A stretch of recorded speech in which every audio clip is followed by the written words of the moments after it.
Hello, welcome to Free Your Mind by Dr. Sheena Mason. The following is a highlight reel from a panel I participated on at the Prospanica 2021 conference. The topic for the panel was race, ethnicity, and identity. To watch the full panel conversation, the link is in the description box. For more educational content and to learn more about my theory of racelessness, subscribe, hit the like button, and comment. Let me know what you think. Dr. Mason. I have so many thoughts, and sometimes it's a struggle to know how to say something cogently, so bear with me. My journey has been, from at least from what's been said, significantly different and profound ways that have led me down the path, and yet I also see some similarities to some of what has been already brought up. For me, I feel like I experienced explicit racism being in primarily racialized white spaces growing up as a kid. All of the traumas I can talk about in terms of, being called racial slurs and being attacked and everything came from being in that community. And then that in conjunction with the fact that my house was primarily racialized, a brown household for all intents and purposes, a very mixed household. And then add to that, as I got older and I got to explore and go out into other spaces, and I came into primarily racialized Black spaces. I got my PhD from Howard University. Most of my adult life, I've lived with people or around people who look like me and who are racialized in the same way as me, primarily as being Black. And I noticed a lot of intragroup problems and fractures and ideas about race that really stem from racism.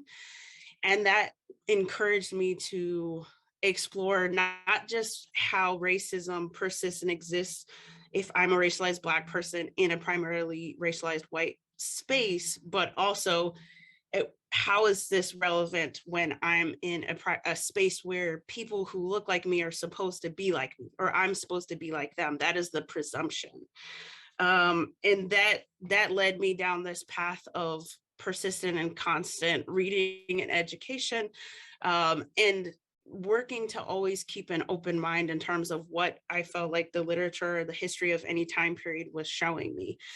And it was a very challenging process for me, actually. I remember sitting in my advisor's office many times at Howard crying about what my brain was exposing to me, because like many people, like most people, I conflated the idea of race with who I am as a human being, as my identity. And it took a long time and a lot of emotional and even spiritual labor for me to recognize that anything that I actually would identify as significant, I'm misnaming it as race, I'm conflating it with race, but actually it's all of these other things that have nothing to do with race or what is racial. And sometimes it's in fact racism masquerading as race. And these are the ideas that we continue to privilege and promote and uphold, and upholding and embracing race ideology and race language.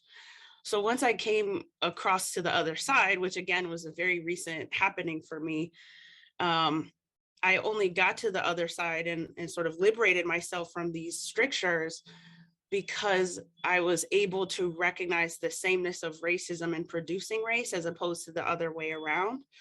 And once I was able to recognize that, I was able to recognize how everything positive I could ascribe to what I thought was race is actually other things that I'm misnaming. And why is that important? Because if we want to solve the problem of racism, then we have to have a proper grasp and handling of what the problem is, right? And so that's helped me also stay the course, and let my mind take me where it will. I know from my perspective, I really center this idea of love and the action and practice of love as a verb, right? I don't think that many of us are taught properly how to love each other, people, hence the divorce rate. I don't know. It's like love is actually work and requires work. And how much more challenging does it appear to be for most people, the average person, to love people who they view as in opposition to some central part of one's belief system, right? And so for me, I really center love and empathy and compassion, and I help teach people also to do that and extend that, because as a person who's marginalized within a marginalized community, the irony, right? When you say something that goes against the grain or is untraditional and can be misconstrued in countless ways, historically speaking, voices like mine we go out of print, we get ignored, we're uncanonized, and we're miscast as everything except a child of God.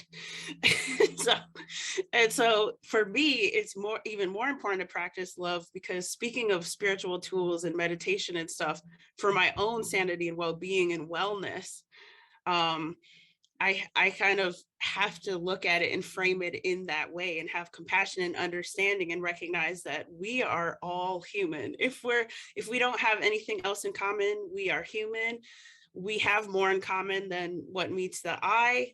That isn't just skin deep, right? And if more people can approach each other, I think, from that space of love and similarities, as opposed to always highlighting or presuming difference, I think that we could have more productive and generative spaces and times with each other, because there's a lot of ways in which the presumption of difference and the privileging of what's expected to be different of a person and in any space inflicts a sort of unnecessary and unintentional, oftentimes violence, that again I've experienced. And I don't think there's a more powerful force in the world than love, which sounds really floofy, but it's a thing. Bell Hooks writes about, the power of love, all about love. So yeah, I'm with her on that. I think a central part of the answer is ultimately that I've come to conclude that liberation starts with the individual, right? And it starts psychologically, which is why earlier I was talking about the sort of spiritual and emotional labor that I've had to do myself to liberate myself from certain ideas and practices and things. And so it strikes me that part of how one can feel included, validated, and enough is starting within oneself. Um, and reframing, doing some sort of revisioning in your own mind to write yourself into the thing that you're perceiving yourself as being excluded from, if that makes sense, or as falling short of, if that makes sense. And while the outside system and how society works and operates will still be nefarious at best and limiting and restricting, there is a liberation in doing that work for your own individual self and writing yourself in. And I think that also will inspire one to move differently and move in ways in which that indicate I belong, right? And it's kind of like the saying that when you look good, you feel good, right? And then you work better and stuff like that. Your confidence is through the roof. I feel like part of this is individual work that many of us can do. And then outside of that, the sharing our voices and our ideas openly, and again with empathy and compassion, and not in allowing people to make mistakes or say things that we disagree with, and still accepting them and embracing them for who they are. I feel like if we're more strategic and intentional about doing that kind of work, that also goes a long way, as opposed to silencing ourselves or feeling like Jamira and Arthur were saying earlier, feeling like one has to accommodate or change oneself depending on who they're around. I think just being our authentic selves and also amplifying our voices and our ideas, even with fear, despite fear, I think that can go a long way toward the revisioning that you're calling for.